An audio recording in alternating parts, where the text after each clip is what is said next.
तो वेक्टर में हमने अब तक पढ़ चुका है कि हमने वो वेक्टर का प्रोजेक्शन कैसे करते हैं, वेक्टर का वियोजन कैसे करते हैं। अब हम एक कॉन्सेप्ट है उसको समझ लेते हैं कि मान के चले कोई कार्तीय प्लेन में, यानी जो हम लोग 3D देखते हैं, या मान लेते हैं 3D, या x है या y है या z है। ओके, अगर मान ले कोई पार्टिकल है जिसका यहाँ पोजीशन दिया है 2, 3, 4, तो हमें इसका स्थिति सदिश यानी पोजीशन वेक्टर निकालना है। तो क्या होगा, तो पोजीशन वेक्टर निकालने के लिए एक आसान तरीका है कि आप इसको मान लिए p यानी पोजीशन वेक्टर, इसका वेक्टर निकालना, तो इसको ओरिजिन के सापेक्ष हम लोग पोजीशन वेक्टर निकालते हैं। तो ओरिजिन को मान लेते हैं 0, 0, 0। ओके, तो अब हम इसका पोजीशन वेक्टर क्या निकालते हैं, OP यानी OP vector is equal to OP यानी इसका पोजीशन वेक्टर। पोजीशन वेक्टर क्या हो जाएगा, P का इसका पोजीशन हो जाएगा, पोजीशन वेक्टर हो जाएगा P माइनस O यानी ओरिजिन। इसका कितना है 2, 3, 5। इसका काम कितना है 0, 0, 0। इसका मान आ जाएगा OP वेक्टर आ जाएगा 2, 3, 5। यानी यह जो 2, 3, 5 है यह हमें बता रहा है मैग्नीट्यूड।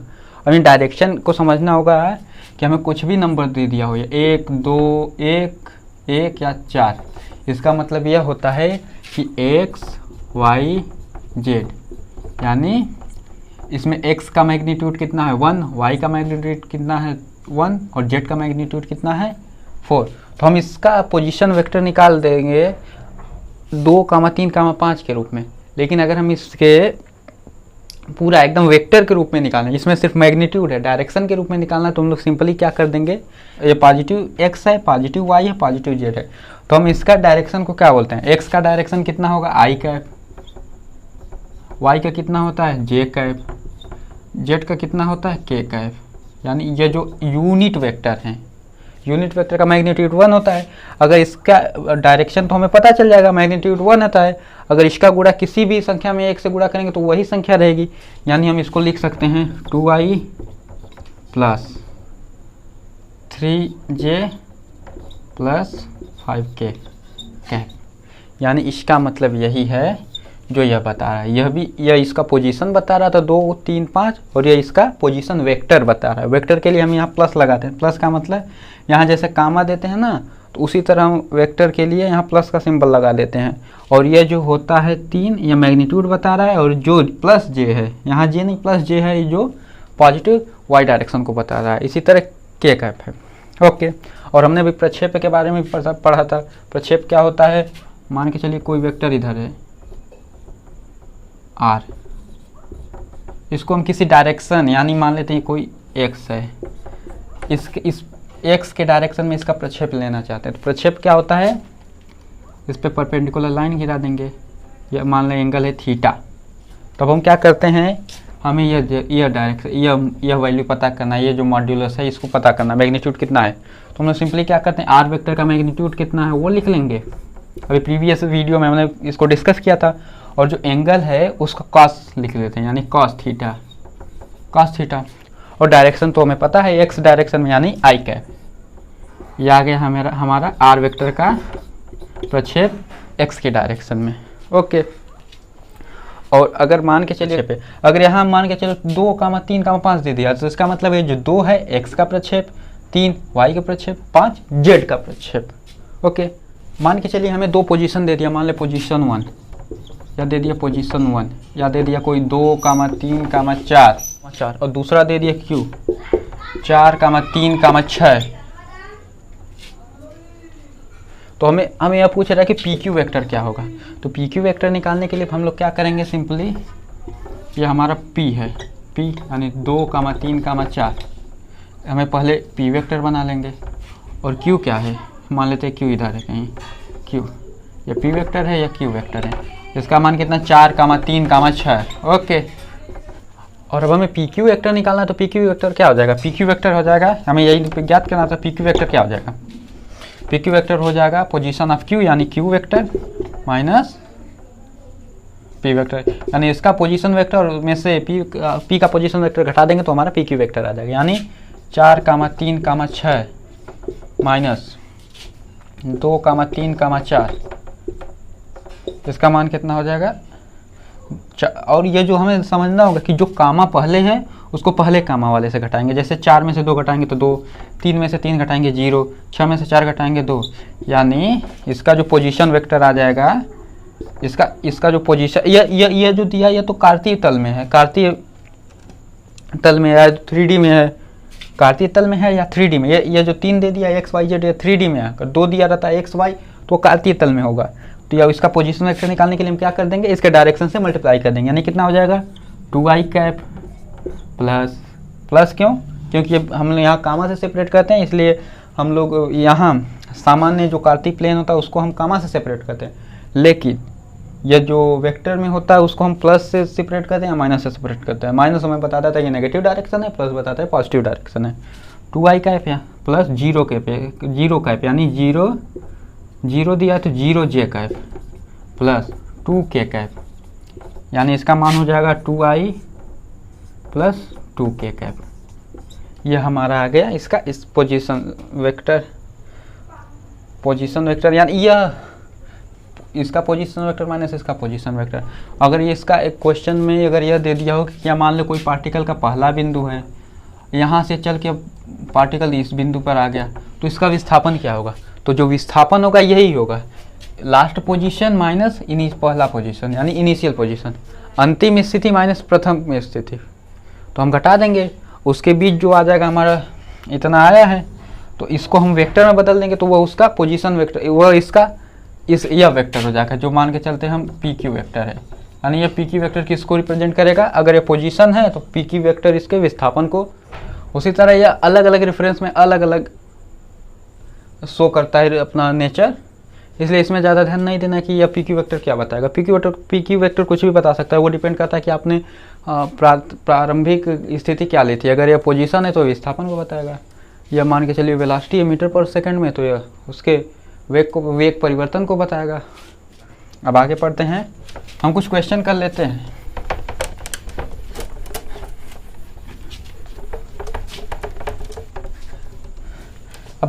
अब हमने बहुत सारे मतलब 3 या 4 लेक्चर कंप्लीट कर चुके हैं वेक्टर में। अब हम कुछ उनके कॉन्सेप्ट के अनुसार जो भी प्रॉब्लम एप्लीकेबल है उनको हम सॉल्व करते हैं। तो पहला प्रॉब्लम है कि ये जो प्रॉब्लम आपके स्क्रीन पर दिखाई दे रहा है, अब हम इसको सॉल्व करते हैं। दिया है कि एक वेक्टर है यानी 3i cap plus 4j cap. Okay, तो हमें पूछ रहा है इसका y अक्ष पे प्रक्षेपण क्या होता है। तो अभी हमने कॉन्सेप्ट सीखा था कि कोई भी इसका वेक्टर अगर रेक्टेंगुलर फॉर्म में दे दिया हो, रेक्टेंगुलर फॉर्म मतलब इसके समकोणिक घटकों के रूप में दे दिया, जैसे x अक्ष का घटक है या y अक्ष का घटक है, तो हम लोग देख सकते हैं इसका क्या मतलब है। यह मान लें 3i cap plus 4j cap है, इसका मतलब यह है x एक्सिस पे इसका प्रोजेक्शन कितना है 3 और y एक्सिस पे प्रोजेक्शन कितना है 4। प्रोजेक्शन मतलब प्रक्षेप पे, तो इसका y एक्सिस पे प्रक्षेप कितना है 4, यानी आंसर नंबर बी हमारा करेक्ट है। आगे क्वेश्चन दिया है कि कार्तीय तल में अगला क्वेश्चन है कि कार्तीय तल में किसी कण की स्थिति 3, 2, 5 है, तो इसकी स्थिति सदिश क्या होगी। हमने अभी पढ़ा था इसका उदाहरण, अभी हमने कॉन्सेप्ट जब सीखे थे उसमें सीखे थे क्या कि मान के चलो कोई पोजीशन दे दिया कार्तीय तल में, कार्तीय तल यानी कार्तीय तल, इसमें कार्तीय तल, इसे कार्तीय तल के बजाय त्रिविम स्थिति बोल देते हैं। त्रिविम मतलब ये 3D में है, त्रिविम स्थिति 3D में है तो त्रिविम ज़्यादा सही होगा। कार्तीय तल का मतलब ये प्लेन हो गया, प्लेन में सिर्फ केवल 2 ही होते हैं। तो त्रिविम स्थिति क्या है 3, 2, 5। अभी हम बताए थे इसका पोजीशन वेक्टर क्या हो जाएगा, जो मैग्नीट्यूड है उसमें इसके यूनिट वेक्टर से मल्टीप्लाई कर देंगे, तो क्या हो जाएगा position vector 3i cap plus 2j cap plus 5k cap. Okay, अगला क्वेश्चन दिया कि कोई बिंदु P से बिंदु Q की ओर विस्थापित हो जाता है, तो इसका विस्थापन क्या होगा। मान अभी तो इसको भी उदाहरण में ही समझते हम लोग कि P कितना है यानी 2, 3, 5 और Q कितना है 3, 4, 5।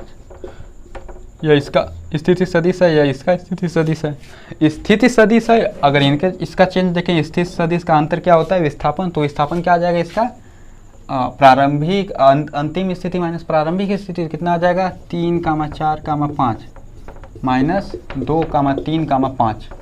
आंसर कितना आ जाएगा? इस कामा से इस कामा के पहले को इस कामा के पहले से हटाएंगे, यानी 3 - 2, 3 - 2 कामा 4 - 3 कामा 5 - 5 कामा, यानी हो जाएगा 1 1 0। जब वेक्टर के रूप में निकालना है तो इसको विस्थापन, इसमें दिया विस्थापन वेक्टर है, तो वेक्टर के रूप में निकालेंगे तो क्या आ जाएगा हमारा? i cap 1 i cap plus 1 j cap plus 0 k cap, यानी टोटल आ जाएगा i cap plus j cap. यहाँ k कैप का मल्टीप्लाई जब 0 से होगा तो 0 हो जाएगा। ओके, अगला क्वेश्चन दिया कि किसी कण पर ऊर्ध्वाधर से 60 अंश का कोण बनाते हुए 5 न्यूटन का बल लगता है, तब बल का ऊर्ध्वाधर घटक क्या होगा? ये बिल्कुल वियोजन का कॉन्सेप्ट, हमने वियोजन का कॉन्सेप्ट क्या सीखा था कि यह कोई वेक्टर है, यह एंगल थीटा दिया है, तो हम इसका ये मान के चलो x है, y है, इसका वियोजन x में कितना हो जाएगा? ये x में इसका ये मान के ये कोई a मैग्नीट्यूड का है, तो x में कितना हो जाएगा? इसका ax कितना हो जाएगा? सिंपल, इसका मैग्नीट्यूड कितना? a vector. प्रोजेक्शन यानी हमें सिर्फ वैल्यू पूछ रहा है, प्रोजेक्शन कितना है, प्रोजेक्शन कितना आ गया? a vector. इसमें थीटा के cos से मल्टीप्लाई कर देंगे, यानी cos थीटा। या किस डायरेक्शन में, अगर वेक्टर के रूप में देखना है तो हम इसको वेक्टर लगा दें तो इसका डायरेक्शन लिख देंगे i कैप। उसी तरह y में इसका कितना हो जाएगा? इसका हम पढ़े थे, अगर एक cos थीटा होगा तो दूसरा sin थीटा होगा, यानी a y वेक्टर कितना हो जाएगा? Modulus of a vector into sine theta, और ये किस डायरेक्शन में? j डायरेक्शन में, तो j कैप। ओके, उसी तरह इसमें दिया है कि किसी कण पर ऊर्ध्वाधर से 60 अंश का कोण बन रहा है, यानी मान लेते हैं यह पार्टिकल हमारा p है, या ऊर्ध्वाधर है या क्षैतिज है या पार्टिकल है, इस पे ऊर्ध्वाधर से 60 अंश का कोण बनाते हुए बल लग रहा है, तो मान लेते हैं यह फोर्स है 5 न्यूटन का, यह एंगल है 60 डिग्री का। ओके, तो हमें पूछ रहा है कि इसका y एक्सिस यानी y एक्स अक्ष पे इसका प्रक्षेप कितना होगा या ऊर्ध्वाधर घटक कितना होगा, तो इसको निकालने के लिए क्या करेंगे? y एक्स निकालने के लिए क्या करेंगे? सिर्फ y निकालने के लिए हम लोग क्या करेंगे? इसका मैग्नीट्यूड कितना है? 5। ये जो एंगल है इसका cos कंपोनेंट, यानी cos 60 डिग्री, ये इधर मैग्नीट्यूड है, और इसका एक मात्रक भी दिया है न्यूटन, तो न्यूटन। cos 60 डिग्री का मान होता है 1/2, यानी 5 इंटू 1/2 न्यूटन, यानी 2.5 न्यूटन, यानी इसका जो ऊर्ध्वाधर घटक है इस 5 न्यूटन का बल का वो 2.5 न्यूटन है। अगला क्वेश्चन दिया है कि a वेक्टर बराबर 3i cap plus 4j cap and b vector is equal to 7i cap plus 24j cap, तो वह वेक्टर सदिश ज्ञात कीजिए जिसका परिमाण b वेक्टर के बराबर हो तथा a वेक्टर की दिशा में हो। अच्छा, ये क्वेश्चन बहुत ही बढ़िया है क्योंकि इसमें आपको परिमाण भी निकालना है और साथ ही साथ ए की दिशा में हमें वेक्टर भी निकालना है, जो एक तरह से प्रोजेक्शन की तरह है। साथ में आप चाहें तो यूनिट वेक्टर जो हम लोग पढ़ा तो उसके कॉन्सेप्ट से भी निकाल सकते, तो हम लोग यूनिट वेक्टर के कॉन्सेप्ट से निकालते हैं। तो पहले लिख लेते हैं ए वेक्टर बराबर कितना है? ए वेक्टर बराबर दिया है 3i cap plus 4j cap, and B vector कितना दिया है? बी वेक्टर दिया कितना है? 7i cap plus 24j cap. Okay, तो हम लोग पहले हमें इसमें क्वेश्चन में दिया कि वो सदिश ज्ञात करना है जिसका परिमाण बी वेक्टर के बराबर हो, तो बी वेक्टर का परिमाण कितना है? तो हम इसको ज्ञात कर लेते हैं, यानी बी वेक्टर का मॉड्यूलस कितना है? आ जाएगा 7 का स्क्वायर प्लस 24 का स्क्वायर, 7 का स्क्वायर आ जाएगा 49, 24 का स्क्वायर हो जाएगा 576, जोड़ेंगे टोटल आ जाएगा हमारे 625। 625 किसका वर्गमूल है? वो किसका वर्ग है? 25 का, यानी 25, यानी जो बी का जो परिमाण है वो 25 यूनिट है। तो हमें अब क्या पूछा है? हमें जो सदिश ज्ञात करना है उसका परिमाण तो पता चल गया कि वो बी वेक्टर के परिमाण के बराबर है, यानी वो 25 यूनिट है, और साथ ही साथ यह ए वेक्टर की दिशा में है। तो ए वेक्टर की दिशा के लिए हम क्या करेंगे? इस मैग्नीट्यूड में जो ए वेक्टर की दिशा में यूनिट वेक्टर निकाल लेंगे, उससे मल्टीप्लाई कर देंगे, क्योंकि यूनिट वेक्टर का मॉड्यूलस 1 होता है, मैग्नीट्यूड 1 होता है, उसमें अगर 25 से गुणा करेंगे तो 25 ही रहेगा। तो हमें हमारा मैग्नीट्यूड है जो परिमाण है वो चेंज नहीं हो रहा है, लेकिन हमें एक डायरेक्शन पता चल जाएगा कि ए वेक्टर की डायरेक्शन में। तो ए वेक्टर का हमें यूनिट वेक्टर निकालने का फार्मूला क्या था? A cap is equal to vector a upon modulus of a vector. Okay, तो ए वेक्टर का मॉड्यूलस कितना है? ए वेक्टर का मॉड्यूलस कितना है? 3 का स्क्वायर प्लस 4 का स्क्वायर, यानी 9 धन 16 यानी 25। 25 का वर्ग मूल कितना होगा? 5, यानी ए वेक्टर का परिमाण 5 है। तो हमारा ए कैप कितना आ गया? A cap is equal to a vector upon modulus of a, यानी 3i cap plus 4j cap बटे 5। हमें यह यूनिट वेक्टर पता चल गया। क्या है? एक unit vector, unit vector. Okay, अब हम क्या करेंगे? वो सदिश ज्ञात करना है, तो जो सदिश होगा वो क्या हो जाएगा? हम इसका मॉड्यूलस ऑफ बी वेक्टर कितना है? 25 dot a cap, modulus of phi कितना है? 25 into 3i cap plus 4j cap बटे 5, क्योंकि इसमें दिया है ना 3/5, 5 से 5 कैंसिल हो जाएगा, तो हमारा आंसर हो जाएगा 5 into 3i cap plus 4j cap. इसको आगे करेंगे तो आ जाएगा 15i cap plus 20j cap. Okay, अब हमारा जो सदिश आ गया 15i cap plus 20j cap, अगर हम इसको क्रॉस चेक करेंगे क्या हमारा आंसर सही है, तो क्या करेंगे? क्वेश्चन में दिया है कि इस सदिश का मैग्नीट्यूड बी वेक्टर के मैग्नीट्यूड के बराबर है, तो हम इसका मैग्नीट्यूड ज्ञात कर लेंगे। तो 15 का स्क्वायर प्लस 20 का स्क्वायर, 15 का स्क्वायर 225, 20 का स्क्वायर 400, हमारा आंसर आ गया 625 यानी 25, यानी हमारा आंसर बिल्कुल सही है। हमारा जो अगला क्वेश्चन दिया है कि एक सदिश है कोई जो एक्स वाई जेड तीनों अक्षों से समान अंश का समान डिग्री का कोण बनाता है, तब इसके घटकों का परिमाण क्या होगा? अच्छा, यानी मान लेते हैं वाला वो कोई वेक्टर आर है। ओके, इसका इसके जो घटक हैं वो तीनों एक्सिस एक्स वाई जेड से परिमाण सेम एंगल बनाते हैं। मतलब मान लेते हैं यह वेक्टर आर है, यह कोण अल्फा है, एक्स एक्सिस से इसका एंगल अल्फा, वाई से बीटा एंड जेड से गामा। तो ये दिया है कि यह जो एंगल है अल्फा बीटा गामा समान है, यानी बराबर है, यानी अल्फा बराबर बीटा बराबर गामा। मान लेते हैं कोई टी हो गया। ओके, या मान लेते हैं इसको यही मान लेते हैं कि बराबर ए। ओके, तो इसको क्या लिख सकते हैं हम? यह जो एंगल है यह एंगल ए है, यह एंगल ए है और यह एंगल ए है, यह एक्स या वाई या आर वेक्टर या जेड।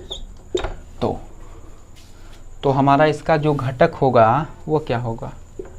तो हमने एक फार्मूला पढ़ा था डायरेक्शन कोसाइन का रिलेशन क्या होता है। इसका मान कितना होगा?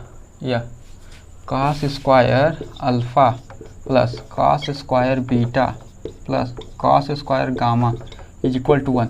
जैसे प्रीवियस लेक्चर में हम लोग पढ़ा था, तो इसका मान रख देते हैं कि अल्फ़ा बीटा गामा बराबर है, तो मान लेते हैं यह cos स्क्वायर अल्फ़ा, यानी हमने किसका मान लिया था? a, तो a के बजाय छोड़ देते हैं या अल्फ़ा ही रखते हैं।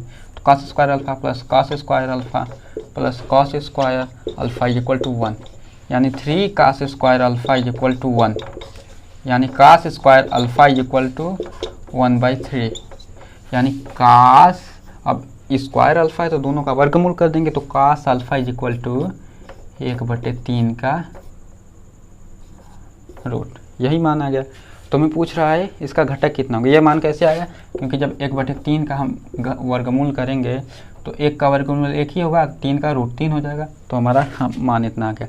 तो अब हमें पूछ रहा है ये जो घटक हैं, जो AX है, RX है, RY है और RZ है, इनका मान कितना होगा? तो इसका मान निकालने के लिए हम क्या करते हैं? प्रोजेक्शन फार्मूला लिख लेते हैं।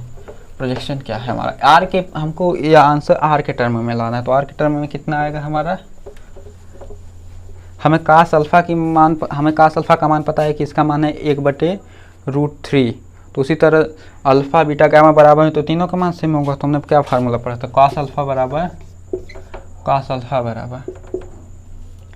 AX अपान ए वेक्टर का मॉड्यूलस। ओके, तो AX कितना हो जाएगा? इसका मान कितना है? 1/√3, तो ए एक्स कितना हो जाएगा, ए एक्स अपान ए वेक्टर, तो ए एक्स हो जाएगा हमारा 1/√3 ए वेक्टर। ओके, अब ए एक्स में देखें कास अल्फ़ा भी, कास अल्फ़ा, कास बीटा, कास गामा तीनों बराबर हैं एक दूसरे के, यानी सबका मान 1/√3 होगा। तो उसी तरह आ जाएगा ए वाई बराबर 1/√3 ए वेक्टर, उसी तरह ए जेड बराबर 1/√3 ए वेक्टर। ओके, हमें अगला क्वेश्चन दिया है कि यदि कोई ए वेक्टर है ये जिसमें ए वेक्टर बराबर 2i cap plus 4j cap minus 5k cap है, तब ए वेक्टर की दिक कोसाइन डायरेक्शन कोसाइन क्या होगी। ये बहुत ही बढ़िया क्वेश्चन है क्योंकि इसको भी हमने पिछले लेक्चर में ही पढ़ा था कि ए वेक्टर कितना दिया है, ए वेक्टर बराबर 2i cap plus 4j cap minus 5k cap. तो हमें डायरेक्शन कोसाइन चाहिए। तो डायरेक्शन कोसाइन क्या होता है, डायरेक्शन कोसाइन क्या होता है, वही कास अल्फ़ा, अल्फ़ा कितना है, कास बीटा कितना है और कास गामा कितना है, हमें पता हो। तो हमने मान पढ़ा था कास अल्फ़ा का मान कितना होता है, a x upon modulus of a vector.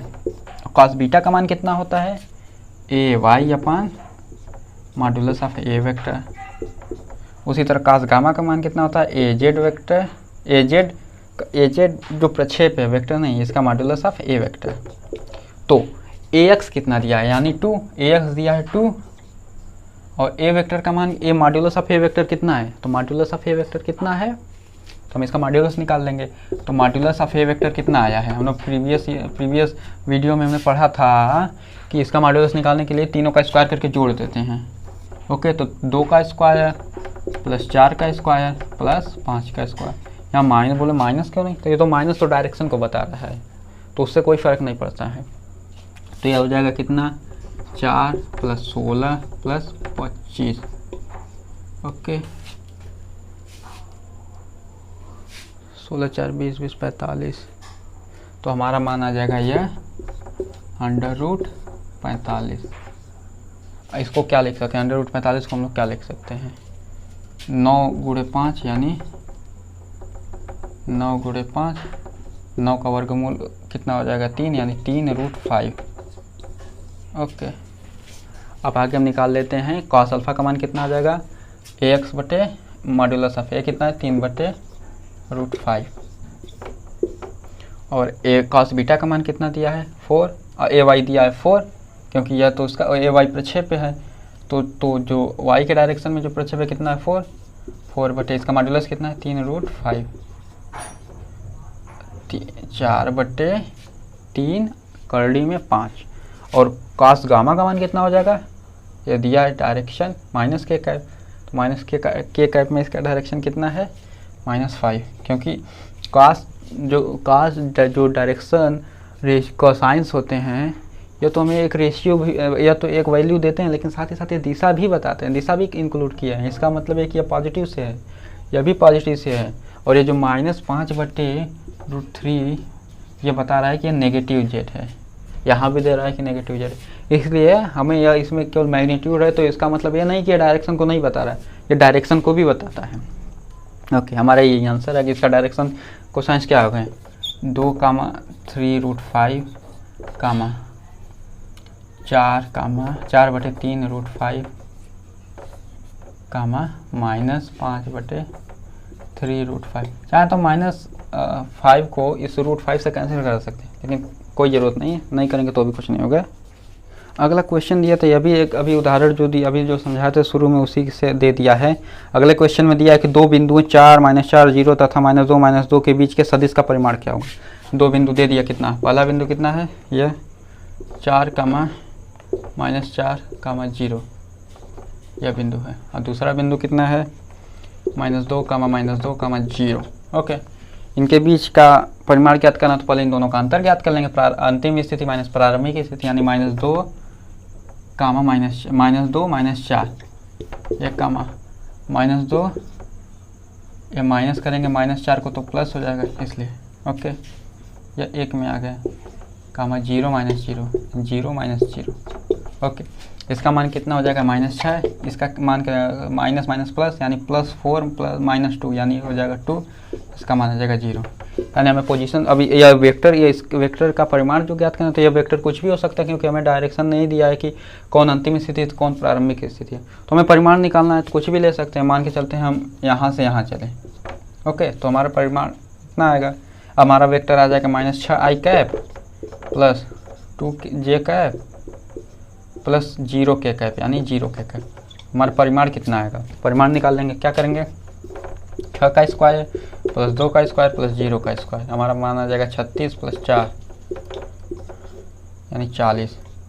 40 का वर्गमूल कितना होगा, 40 को 4 गुणे 10 यानी 2√10। ये हमारा आंसर आ गया। अच्छा, अगला क्वेश्चन,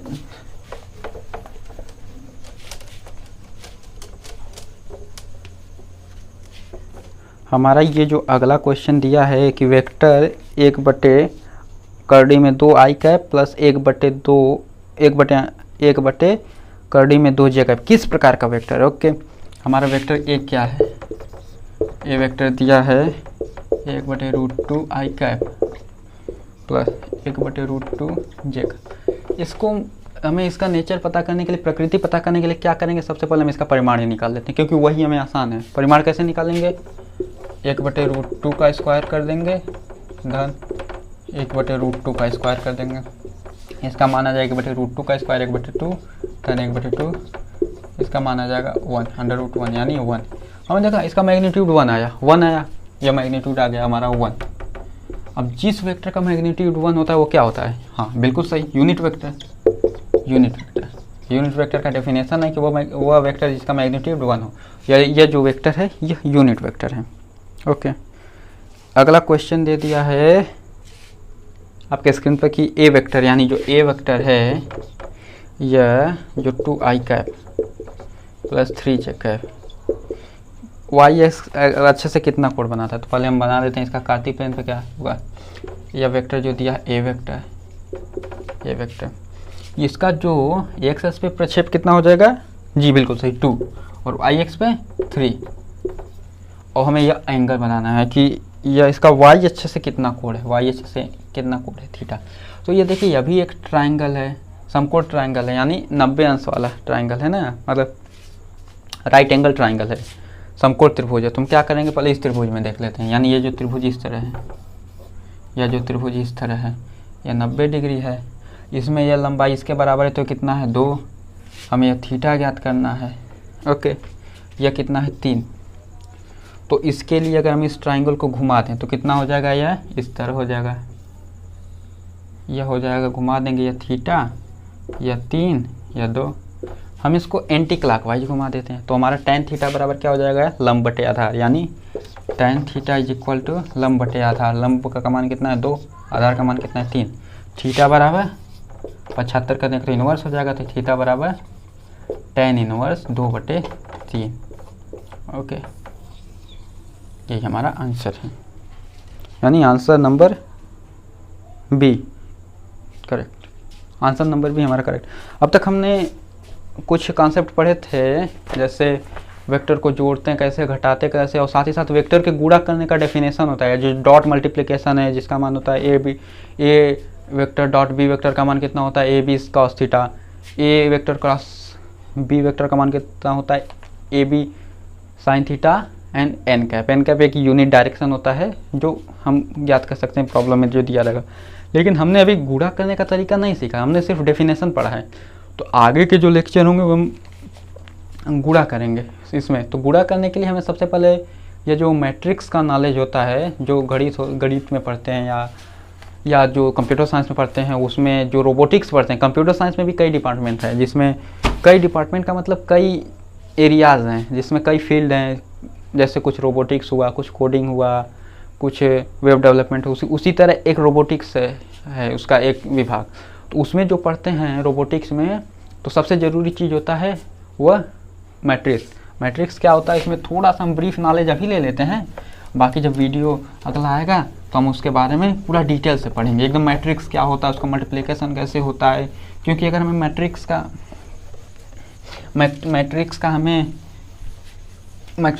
को अगर हम सॉल्व नहीं कर पाए तो हम वेक्टरों का गुणा नहीं कर पाएंगे। तो आते हैं पहले स्याही डाल लेते हैं बे, खुलेगा उल्टा एंटी क्लॉकवाइज। तो वेक्टर में हम लोग पढ़ने जा रहे हैं कि वेक्टर का गुणा कैसे करेंगे। तो गुणा करने से पहले हमें नॉलेज होना चाहिए मैट्रिक्स का। मैट्रिक्स आखिर होता क्या है? अबे चल ना, मैट्रिक्स आखिर होता चल आखिर मैट्रिक्स आखिर होता क्या है? मैट्रिक्स आखिर होता क्या है, इसको बारे में हम पढ़ते हैं। मैट्रिक्स आखिर होता है, हमारे जैसे पढ़ते हैं हमारे डेली लाइफ में बहुत सारे गणितीय इक्वेशन आ जाते हैं। जैसे गणितीय इक्वेशन जैसे मान ले दिया है कि 3x + 4y + 4z is equal to 1 and आगे दे दिया 4y + 7y 4x + 7y + 8z is equal to -3 and 9x - 2y + 2z is equal to 11। यह एक हमें 3 इक्वेशन दे दिया है कि इसका वैल्यू हमें कैसे ज्ञात करना है। ज्ञात करने के 2 तरीके हैं। आप दोनों इक्वेशन को सॉल्व कर दें, तीनों इक्वेशन को सॉल्व कर दें तो हमें x y z का वैल्यू पता चल जाए तो हम पुट कर देंगे तो सेटिस्फाई होगा। लेकिन जब हम किसी कंप्यूटर में लिखते हैं, कंप्यूटर या कोई भी कंप्यूटर डिवाइस हो, इसमें अगर हम लोग जैसे रोबोट हुआ, वह भी एक कंप्यूटर डिवाइस है, अगर उसमें इस चीज़ को लिखेंगे तो हमें बहुत ज़्यादा जगह दे देता है। क्योंकि 3x का मतलब क्या होता है? 3x का मतलब होता है 3 इंटू, यहाँ इंटू का मतलब इस स्टार का मतलब ये गुणा होता है x, यानी अब ये 3 जगह ले लेता है। एक स्पेशल लेगा, एक स्पेशल। इसलिए ये बहुत ज़्यादा जगह न ले, यानी कम जगह में, कम स्पेस में, कम पावर में ज़्यादा एफिशिएंसी इसकी हो, ज़्यादा जल्दी प्रोसेस करे, ज़्यादा जल्दी प्रोग्राम को एग्जीक्यूट करे।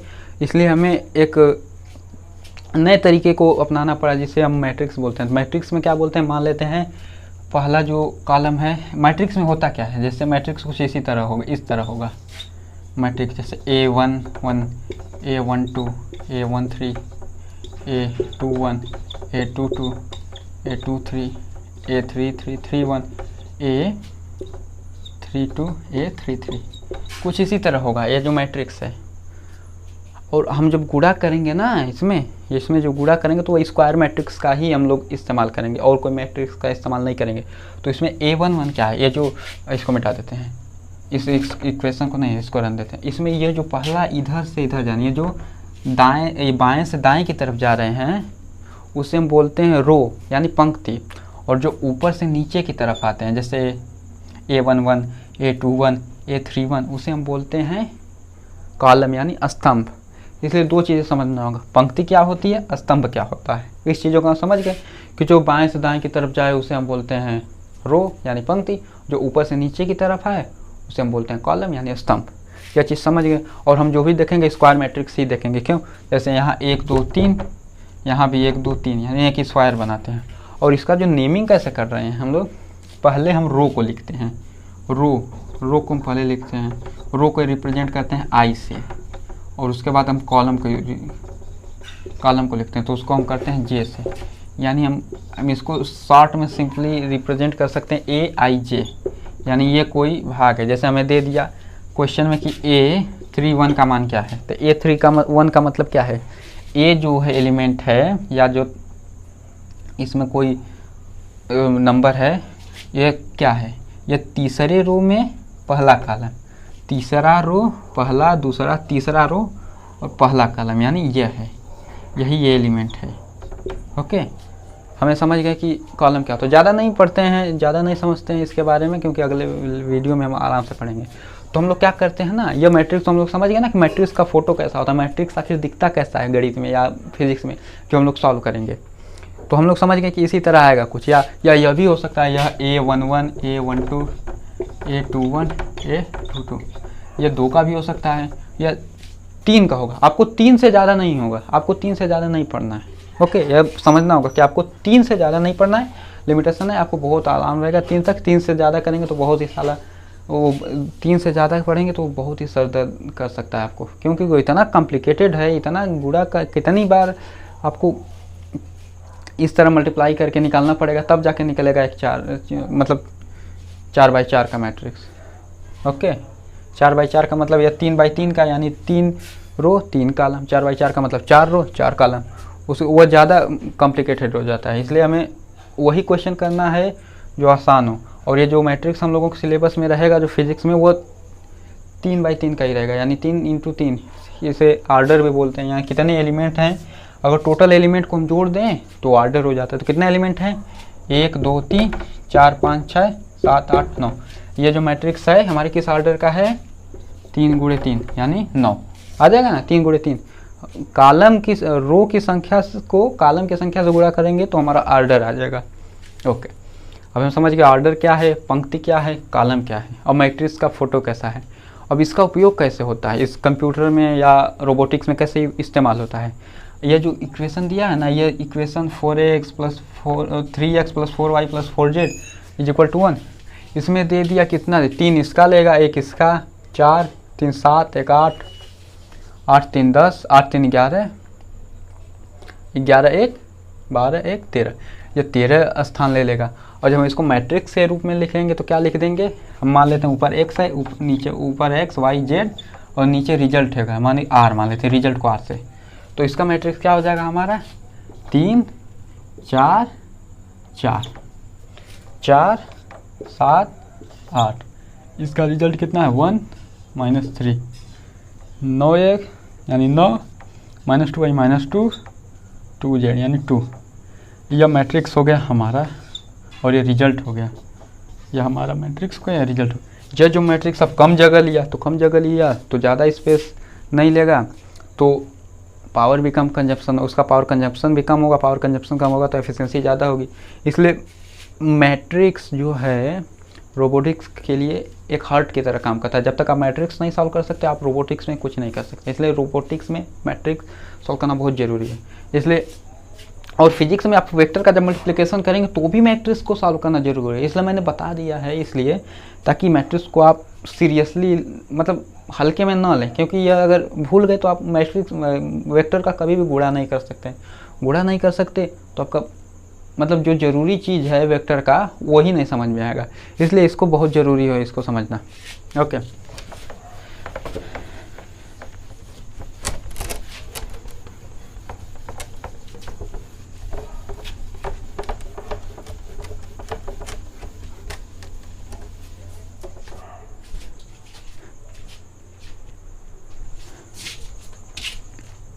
अच्छा अब रिवाइज क्या कर लेते हैं। मैट्रिक्स में हमने क्या क्या पढ़ा, मैट्रिक्स कैसा होता है। मैट्रिक्स इस तरह होता है, किसी डब्बे में बंद होता है मैट्रिक्स। ओके, मैट्रिक्स में जितने हम लोगों को फिजिक्स के सिलेबस के अनुसार जो भी मैट्रिक्स पढ़ना है वो कितने आर्डर के, वो स्क्वायर मैट्रिक्स होंगे, यानी हम समझ लें स्क्वायर मैट्रिक्स होंगे। इसका आर्डर हमें कितना होगा, मैक्सिमम 3 × 3 यानी 3 × 3 का आर्डर हमें मिलेगा। बस इतना ही मैक्सिमम रहेगा हमारा। ओके, हमें अभी इसमें एलिमेंट को रिप्रेजेंट कैसे करते हैं। जो रो में होगा एलिमेंट उसको आई से लिखते हैं। जो कॉलम के लिए हम लोग क्या करते हैं, आई जे से। और जो दोनों कॉमन है तो एलिमेंट को हम लोग कैसे रिप्रेजेंट करते हैं, ए मान लीजिए कोई एलिमेंट ए है जो सारे एलिमेंट को रिप्रेजेंट करता है, और आई जे उसके पोजीशन को रिप्रेजेंट करता है। तो आई जे का मतलब क्या हो गया, ये आई जे, पहले रो को पहले लिखेंगे, कॉलम को बाद में लिखेंगे। उसी तरह अगर हम बाएं से दाएं की तरफ जाएं तो हमारा क्या होगा, यह रो होगा। रो यानी पंक्ति। और जब ऊपर से नीचे आए तो यह हो जाएगा हमारा कॉलम। कॉलम यानी स्तंभ भी बोलते हैं जिसे।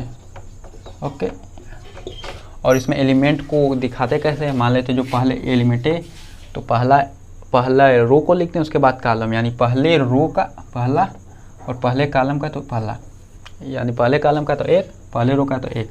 और यह क्या है, पहले ही रो का है। रो बाएं से दाएं की तरफ जाते हुए पहला ही रो है, यानी A1, और एक कॉलम दूसरा होगा, कॉलम 1 कॉलम 2 यानी 2।